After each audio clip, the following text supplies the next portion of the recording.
Hello everyone. अस्मिता tales पर आपका स्वागत है। कैसे हैं आप सब? मैं पूरी उम्मीद करती हूँ आप सब हेल्दी और वेल्दी होंगे। चलिए शुरू करते हैं हमारी कहानी कात्यायनी का अगला भाग। ज्योति को वंश ने दूसरे कमरे में शिफ्ट करवा दिया था क्योंकि वह अब उसके साथ नहीं रहना चाहता था। उसने उसका फ़ोन भी रख लिया था ताकि वो किसी से बात ना कर सके। ज्योति को समझ नहीं आ रहा था वो कैसे इस घर से बाहर निकले और अपनी माँ से संपर्क करे। तभी चौहान परिवार की तरफ से एक न्योता आया। गौरी के 21वें जन्मदिन के लिए वो दावत दे रहे थे और वो चाहते थे वंश और ज्योति भी उसमें शामिल हो, लेकिन वंश ने वहां जाने से मना कर दिया था। ज्योति ने कादम्बिनी जी से कहा, माँ साहब, आप वंश को समझाइए ना, इस तरह हमें कैद करके उन्हें क्या मिलेगा? कादम्बिनी जी ने कहा, देख छोरी, पति पत्नी का रिश्ता विश्वास पर टिका होता है और तुम दोनों के बीच विश्वास की नींव हिल चुकी है। के जरूरत थी थारे को वंश को वो दवा देने की? ऐसा ना है कि वंश हमेशा से ऐसा था। कुछ लोगों ने उसे अगवा कर उसके साथ ये सब किया। के पता है कल को ठीक हो जावे। डॉक्टर इलाज ढूंढ रहे हैं। ज्योति ने आंखों में आंसू लिए हुए कहा, माँ साहब, हम तो सिर्फ उनका प्यार पाना चाहते थे। कादम्बिनी जी ने एक गहरी सांस ले कहा, प्यार सिर्फ शारीरिक ना होवे है, वो तो एक इंसान का दूसरे इंसान के प्रति भावना होवे है। तू खुद अपने घर में देख ले, छोटी कुंवर रानी सा छोटे कुंवर सा से कितना प्रेम करे है, लेकिन दोनों के बीच कुछ भी शारीरिक ना है। हम वंश से बात करेंगे, लेकिन तुझे भी इस रिश्ते को सही करने वास्ते मेहनत करनी पड़ेगी। मारे को तो लगा था तू वंश से घना प्रेम करे है, लेकिन तूने मारे को गलत साबित कर दिया। ज्योति ने कहा, माँ साहब, अगर प्रताप भाई के साथ ऐसी कोई परेशानी होती तब भी क्या आप वंशिका भाभी से उनके रिश्ते को स्वीकार कर लेती? कादम्बिनी जी मुस्कुराई, तू जाने है छोरी, जब ऐसा का एक हाथ अब काम करना बंद कर चुका है। किसी को ना पता है वो कभी ठीक होगा या नहीं, लेकिन फिर भी वंशिका उनके साथ है, उनको छोड़ ना दिया है। वैसे ही तू भी इस रिश्ते को स्वीकार कर ले और ई घर ने अपना मान के यहाँ शांति से रह। धीरे धीरे सब ठीक हो जाएगा। ये ना भूल, हमारे यहाँ ब्याह दी गई बेटी वापस ना आवे है। थारी माँ कभी न चाहेगी कि तू इस रिश्ते को तोड़े। ज्योति कुछ भी नहीं कह पाई। इधर चंद्रप्रभा जी ने कात्यायनी को कमरे में बुलाया था। उसके आते ही उन्होंने उसे बिस्तर पर बैठने को कहा। छोटी कुंवर रानी सा, इस घर में आपको कोई परेशानी तो नहीं है ना? कात्यायनी ने जवाब दिया, नहीं दादी साहब, हम इस घर में बहुत खुश हैं। चंद्रप्रभा जी मुस्कुराई, पता नहीं आप जानती हैं या नहीं, लेकिन इस घर का कारोबार रुद्राक्ष के दादा सा ने उसके नाम कर रखा है, लेकिन आजकल वो गुस्से से किसी भी पेपर पर साइन करने से मना कर रहे हैं। रोज के हजारों खर्चे होते हैं, कब तक ये सब चलता रहेगा? आप उनसे बात कीजिए और उन्हें समझाएं कि वो ऐसा ना करें। कात्यायनी ने पूछा, लेकिन दादी साहब, क्या वो मेरी बात मानेंगे? चंद्रप्रभा जी ने कहा, जहाँ तक हमें दिखता है वो आपकी कोई बात नहीं टालते। हमारे अलावा सिर्फ आप उन्हें दवाइयाँ खिला पाती हैं। कात्यायनी जाने के लिए खड़ी हुई तो वो बोली, कल उनके डॉक्टर उनकी नई दवाइयाँ देकर जाएंगे, आप उन्हें वैसी ही दवाइयाँ खिलाते रहिए। कात्यायनी ने हाँ में सिर हिलाया और चली गई। उसके जाते ही चंद्रप्रभा जी के चेहरे के भाव बदल गए। उन्होंने कहा, हमने कभी नहीं सोचा था जिस गुड़िया को हम रुद्र को खेलने को देंगे वो उन्हें ऐसे अपने वश में कर लेगी।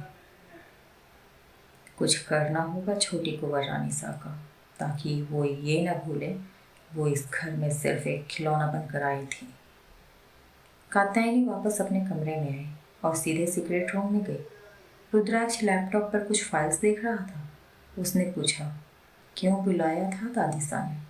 कात्यायनी उसके सामने वाली चेयर पर बैठते हुए बोली, वो चाहती हैं आप फाइल्स पर साइन कर दें। रुद्राक्ष ने अपने चेयर पर लीन होते हुए कहा, बहुत फिक्र है दादी साहब को इस घर के लोगों की। हम कर देंगे, वैसे भी कारोबार वो ठीक से ही चला रहे हैं। अब तक उन्हें सबक मिल चुका होगा। दोबारा कोई आपके साथ बदतमीजी करने के बारे में नहीं सोचेगा। आप तैयार हो जाइए, हम फाइल साइन करने के बाद बाहर जाने वाले हैं। वो बाहर निकल गया। दोनों कुछ वक्त में कार में थे। उनके साथ बादल काका भी थे। रुद्राक्ष ने कहा, बहुत जल्द गौरी का 21वां जन्मदिन आने वाला है और ये बहुत खास होने वाला है। कात्यायनी ने सवालिया नजरों से उसे देखा। खास? लेकिन कैसे? रुद्राक्ष ने उसका हाथ पकड़ते हुए कहा, दादा सा ने मेरे अलावा कुछ जायदाद गौरी के नाम भी की है, जिसके बारे में अभी तक घर में किसी को नहीं पता है, जो उसे इस जन्मदिन पर मिलेगी, लेकिन उसे वो मेरी मर्जी के बगैर किसी को नहीं दे सकती। दोनों करीब 2 घंटे बाद एक घर के पास पहुंचे। उसके आसपास बहुत सारी खाली जमीन थी। कुछ में फसलें लगी थी और कहीं बाग था। बादल काका ने कहा, यह हमारा घर है और हुकुम सा का बचपन यहीं गुजरा है। कात्यायनी मुस्कुराई। रुद्राक्ष ने कहा, हम आपको इस पूरे एरिया को दिखा देते हैं। वो दोनों बादल काका के साथ हर जगह जाने लगे। आखिर में तीनों एक बागान के पास आए। रुद्राक्ष ने कहा, आपको पता है, आज से 13 साल पहले इसी बागान में 7 मार्च के दिन हम अभय भाई साहब के साथ तलवारबाजी का अभ्यास कर रहे थे, जब हमें अचानक एक बच्चे के रोने की आवाज़ सुनाई दी। कात्यायनी उसे ध्यान से सुन रही थी। उसने आगे कहा, जब हमने उसे देखा, वो बहुत छोटा सा बच्चा था। हम उसे लेकर घर गए। मासा ने उसे देख कहा कि इस बच्चे को पैदा हुए ज़्यादा वक्त नहीं हुआ है। उसके गले में एक पेंडेंट था जिस पर नाम लिखा था, राघव। बादल काका ने कभी शादी नहीं की थी। उन्होंने उसे गोद ले लिया और वो तब से इसी पहचान के साथ जी रहा है। कात्यायनी की आंखों में नमी आ चुके थे। बादल काका दोनों को ही सवालिया नजरों से देख रहे थे। रुद्राक्ष ने उन्हें सारी बात बताई और कहा, बादल काका, वो पेंडेंट कहाँ है जो राघव के गले में था? तीनों घर आए और बादल काका एक छोटा सा बॉक्स लेकर आए। कात्यायनी ने उसे खोला और उसकी आंखों से आंसू गाल पर बहने लगे। उसने रुद्राक्ष को देख कहा, इसका मतलब राघव हमारा भाई है? माँ ने सही कहा था, उसकी किस्मत में होगा तो उसे माँ का प्यार जरूर मिलेगा। लेकिन देखिए ना, उसे तो माँ के साथ पूरा परिवार मिला है। वो हर खुशी मिली जिसकी इच्छा माँ ने उसके लिए की होगी। जो दर्द माँ अपने दिल में लिए इस दुनिया से गई थी, वो आज खत्म हो गई होगी। वो रुद्राक्ष के गले लग गई।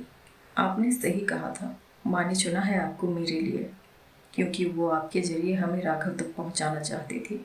आज उनसे किया वादा पूरा हो गया। अब हम खुद से किया वादा पूरा कर सकते हैं। उन गुनहगारों को सजा दे सकते हैं जिनकी वजह से माँ को इतनी तकलीफ सहनी पड़ी। रुद्राक्ष ने कहा, अगर आप चाहें तो डीएनए टेस्ट करवा के इस बात को कंफर्म कर सकती हैं। फिर हम राघव को आपके बारे में बता सकते हैं। कात्यायनी ने नाम सिर हिलाते हुए कहा, नहीं, इस वक्त राघव बच्चा है। उसका एक प्यार करने वाला परिवार है। हम नहीं चाहते कि उसे गम की परछाई भी छुए। वह हमें मिल गया वही काफ़ी है। उसे इसकी सच्चाई बताने की ज़रूरत नहीं। वैसे भी हमारे अतीत के बारे में जानने के बाद वो सिर्फ दुखी होगा। वो खड़ी हो बादल काका के सामने हाथ जोड़ बोली, हमें समझ नहीं आ रहा हम आपका धन्यवाद कैसे करें। आपने उसे अपनाकर सिर्फ हम पर नहीं, हमारी माँ पर भी एहसान किया है। बादल जी ने कहा, हुक्मरानी साहब, हमने कोई एहसान नहीं किया।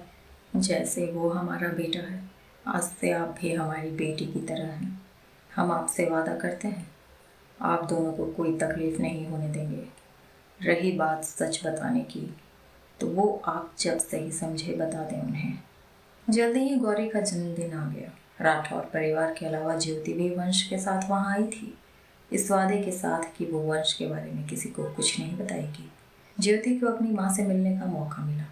उसने कहा, माँ, हम उस घर में नहीं रहना चाहते। आप नहीं जानती, वंश हमारे साथ बिल्कुल भी अच्छा बर्ताव नहीं करते। हमारे साथ धोखा हुआ है। वंश हमें पत्नी होने का कोई सुख नहीं दे सकते। हम उनसे तलाक लेना चाहते हैं। गायत्री जी ने कहा, इतनी छोटी सी बात पर तू शादी तोड़ देना चाहती है? दिमाग तो ठिकाने पर है ना?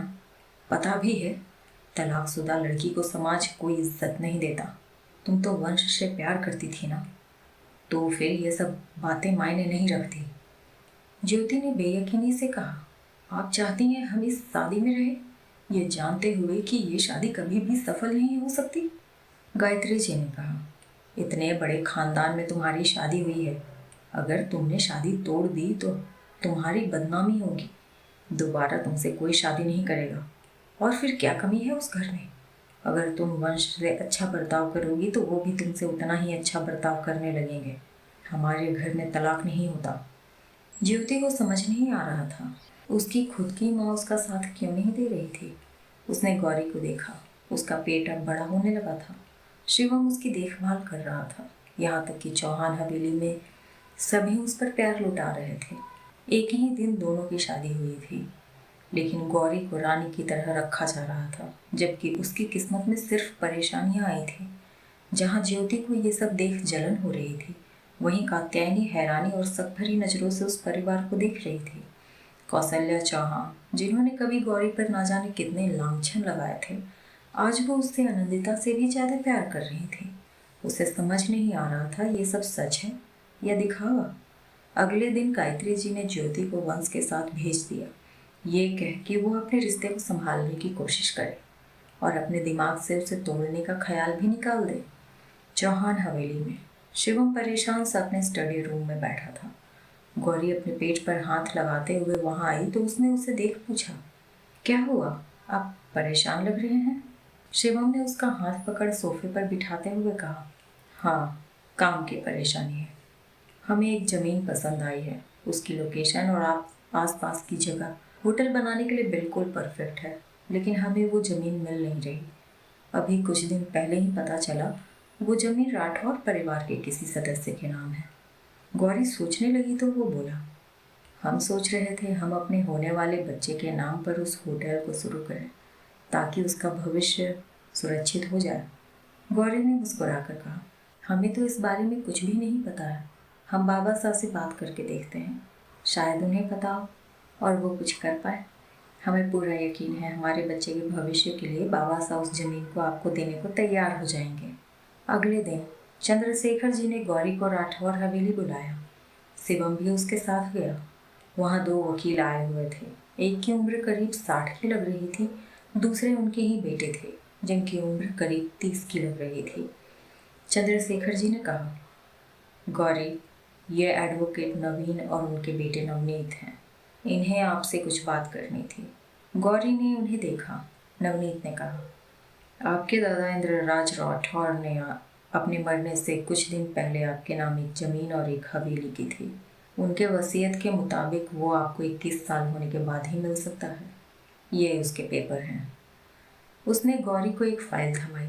एडवोकेट नवीन ने कहा, बेटा, आपके दादा चाहते थे आप इसे संभाल कर रखें और किसी और को ना दें, इसलिए उन्होंने एक शर्त रखी है। अगर आप इस ज़मीन पर कुछ भी करना चाहती हैं तो उसके लिए आपको अपने भाई और भाभी के भी सिग्नेचर लेने होंगे। प्रताप ने कहा, गौरी, तुम्हें कुछ भी करना हो तो हम सलाह जरूर देंगे। तभी एडवोकेट नवीन ने कहा, आप नहीं बड़े कुंवर सा, उन्हें छोटे कुंवर सा और छोटी कुंवर रानी सा से साइन लेने होंगे। हुकुम सा ने उन्हें उनकी देखभाल की जिम्मेदारी सौंपी है। ये सुनते ही ना सिर्फ राठौर परिवार बल्कि शिवम के भी होश उड़ गए थे। वहीं कात्यायनी के होठों पर हल्की सी मुस्कान तैर गई।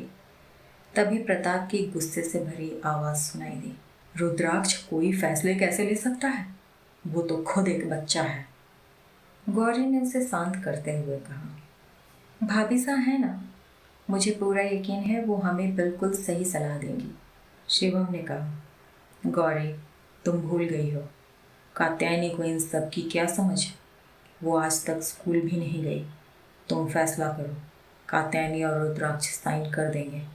हम तुम्हें पहले ही बता चुके हैं, हम उस जमीन पर अपने आने वाले बच्चे के लिए होटल बनवाना चाहते हैं। कात्यायनी ने मुस्कुराते हुए कहा, गौरी, भाई साहब सही कह रहे हैं, इससे आपके होने वाले बच्चे का भविष्य सुरक्षित हो जाएगा। शिवम ये सुन खुश हुआ। कात्यायनी ने आगे कहा, भाई साहब, जमीन तो पहले से गौरी के नाम है, आप उस पर गौरी के नाम से होटल बनवा दें। जब तक आप दोनों का बच्चा उस होटल को संभालने के लायक नहीं होता, वो गौरी संभाल लेगी। इससे ना सिर्फ उनके बच्चे का बल्कि उनका भी भविष्य सुरक्षित हो जाएगा। ये सुनते ही शिवम के चेहरे का रंग उड़ गया। वहीं गौरी मुस्कुरा दी। उसने कहा, भाभी सर, आपने बिल्कुल सही कहा। इससे हमें भी व्यस्त होने की एक वजह मिल जाएगी। हम पूरी कोशिश करेंगे कि उस बिजनेस को ऊंचाइयों तक लेकर जाएं, ताकि हमारे बच्चे को कोई परेशानी ना हो। कात्यायनी ने मन में कहा, अगर आप सच में गौरी की परवाह करते हैं तो आपको ये सलाह जरूर पसंद आएगी शिवम भाई साहब। अब हमें आप लोगों के सामने झुकने की ज़रूरत नहीं है। हम खुलकर आपको जवाब देंगे। शिवम ने अनमने ढंग से हाँ कर दिया। उनके जाने के बाद वंशिका ने कहा, यह अच्छा है दादा साका, एक पोते के नाम सब कुछ कर दिया। अब जो बाकी बचा था उसे पोती को दे दिया, लेकिन बाकी दो पोतों का क्या? उन्हें कुछ भी नहीं। बापू साहब, ये नाइंसाफ़ी है हमारे साथ। आप छोटे कुंवर साहब से कहिए कुछ जायदाद इनके नाम भी करें। एडवोकेट नवीन ने कहा, बड़े कुंवर रानी साहब, छोटे कुंवर साहब चाह कर भी कुछ किसी और के नाम नहीं कर सकते। इसके लिए उन्हें एक बच्चा पैदा करना होगा। उनके बच्चे के आने के बाद ही वह अपनी जायदाद में से कुछ भी किसी को दे पाएंगे, वो भी इस शर्त पर कि 21 साल के होने तक उनके बच्चे को कुछ भी नहीं होना चाहिए। अगर 21 साल के होने तक उनके बच्चे को कुछ भी हुआ तो सारी जायदाद छोटे कुंवर साहब को चली जाएगी या ट्रस्ट को दान में। सब उन्हें देखने लगे। चंद्रप्रभा जी ने कहा, ये एक ऐसी शर्त है वकील साहब, आप जानते हैं रुद्र पिता नहीं बन सकते। एडवोकेट नवीन ने कहा, हुकुम मां साहब, ये शर्त हमने नहीं, हुकुम शाह ने जीते जी रखी थी। आप तो जानती हैं छोटे कुंवर साहब के माता पिता की किन हालात में मौत हुई थी। शायद इसी वजह से वो छोटे कुंवर साहब को लेकर थोड़े परेशान थे। वो उनका भविष्य सुरक्षित करना चाहते होंगे। वकीलों के जाने के बाद कुछ ही वक्त में रुद्राक्ष के डॉक्टर आए। चंद्रप्रभा जी उन्हें लेकर रुद्राक्ष के कमरे में आई। कात्यायनी किनारे खड़ी उन्हें देख रही थी। वो रुद्राक्ष को चेक कर रहे थे। फिर अपने बैग से 2 दवाई के डिब्बे निकालकर चंद्रप्रभा जी के हाथ में रखते हुए कहा, इनके हालात में कुछ खास सुधार नहीं हुआ है, लेकिन इन दवाइयों से वो पैनिक नहीं करेंगे और गुस्सा भी नहीं होंगे। आप हमेशा की तरह उन्हें एक गोली देते रहें। चंद्रप्रभा जी ने दवाइयाँ कात्यायनी के हाथ में रखते हुए कहा, यह आपकी जिम्मेदारी है छोटी कुंवर रानी साहब कि रुद्र वक्त से दवाइयाँ खाएं। कात्यायनी मुस्कुराई और एक नज़र दवाइयों के डब्बे पर डाला। फिर मन में बोली, इस डॉक्टर के बारे में पता तो करना पड़ेगा और इसका लाइसेंस भी कैंसिल करवाना पड़ेगा। ऐसे इंसान अगर डॉक्टर बनकर घूमेंगे तो हमें कातिलों की ज़रूरत नहीं होगी। जो दवा दी गई है उससे कुंवर साहब शांत नहीं रहेंगे, बल्कि एग्रेसिव हो जाएंगे, अपने आसपास किसी को चोट पहुंचाने लगेंगे।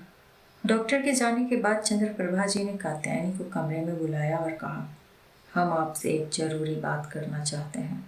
उन्होंने उसे बिस्तर पर बिठाया और आगे कहा, हम चाहते हैं आप एक बच्चा गोद ले लें। कात्यायनी ने हैरानी से उन्हें कहा, लेकिन दादी साहब, हमें बच्चा कैसे मिलेगा? आप तो जानती हैं बच्चा गोद मिलने की भी कुछ शर्त होती है। चंद्रप्रभा जी ने कहा, आपको किसी बाहर के बच्चे को गोद लेने की ज़रूरत नहीं है। पहले हमने सोचा था गौरी का बच्चा आपकी गोद में डाल देंगे, लेकिन अब क्योंकि गौरी की शादी हो गई है, इसलिए हम चाहते हैं आप आयुष को कानूनन अपना बेटा बना लें। आप तो जानती हैं सारी जायदाद रुद्र के नाम है। इस बात से घर में परेशानियां बढ़ रही हैं। शर्त के मुताबिक आप दोनों का एक बच्चा होना चाहिए। हमने वकील से बात की थी, उन्होंने कहा आप बच्चा गोद लेंगी तो भी वसीयत की शर्त पूरी हो जाएगी। उसके बाद रुद्र जायदाद के हिस्से कर सकेंगे और घर में शांति बनी रहेगी। कात्यायनी ने सिर झुका कहा, हम इस बारे में सोचकर आपको बताएंगे दादी साहब। वो बाहर चली गई। चंद्रप्रभा जी के इस चेहरे के भाव अचानक से बदल चुके थे। वहाँ शांति के बजाय गुस्सा नजर आ रहा था। उन्होंने कहा, जैसा हमने सोचा था, छोटी कुंवर रानी साहब सीधी गाय नहीं, सिंग मारने वाली गाय हैं। हमारे फैसले पर उंगली उठा रही हैं। कात्यायनी वापस आई तो रुद्राक्ष ने पूछा, क्या हुआ? दादी साहब ने अब क्यों बुलाया था? कात्यायनी बिस्तर पर बैठते हुए बोली, वो चाहती हैं हम आयुष को गोद ले लें ताकि आप अपने प्रॉपर्टी बाकी सब में बांट सकें। वैसे वंशिका भाभी की बात सही है, जायदाद सिर्फ आपके और गौरी के बीच क्यों बांटा गया है?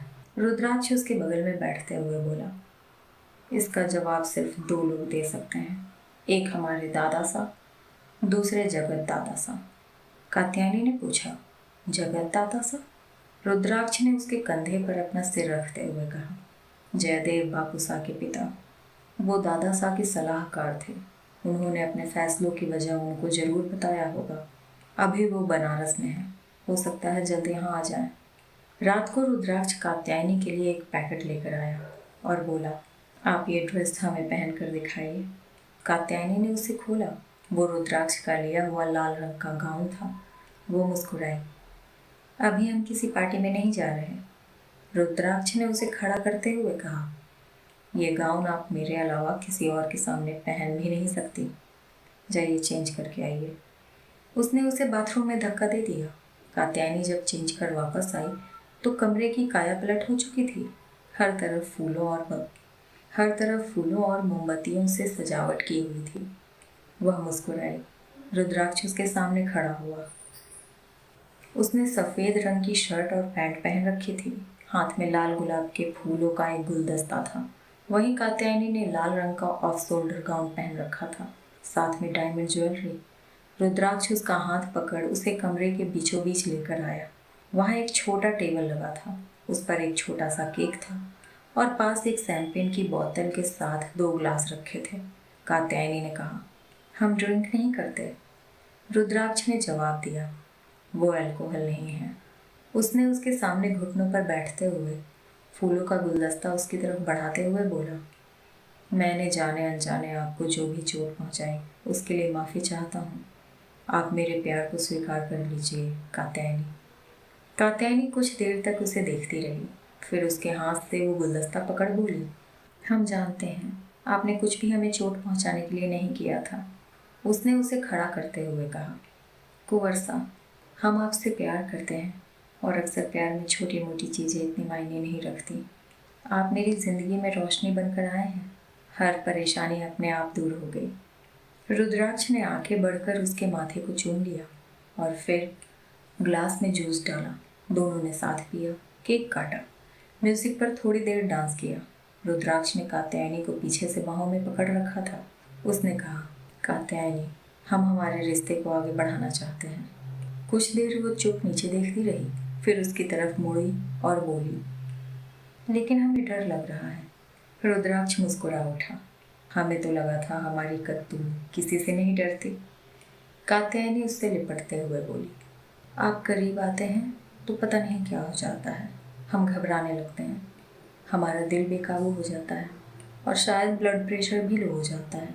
और रुद्राक्ष ने उसकी बात काटते हुए कहा, आप परेशान मत हो, आज ऐसा कुछ नहीं होगा। उसने उसकी आंखों में देखा। रुद्राक्ष ने आगे बढ़कर उसके होठों पर अपने होठ रख दिए। क्या है वजह कि रुद्राक्ष के दादाजी ने सारी जायदाद रुद्राक्ष के नाम की है? क्या शिवम कात्यायनी की सलाह मानकर होटल गौरी के नाम पर शुरू करेगा? क्या होने वाला है आगे जानने के लिए सुनते रहिए ये कहानी। थैंक यू सो मच इस वीडियो को यहाँ तक देखने के लिए। अगर आपको ये कहानी पसंद आ रही है तो इस वीडियो को लाइक कीजिए, कमेंट कीजिए, इस चैनल को सब्सक्राइब कीजिए और अपने दोस्तों के साथ शेयर कीजिए। मैं मिलती हूँ इस कहानी के अगले भाग के साथ बहुत जल्द। तब तक के लिए take care and bye bye.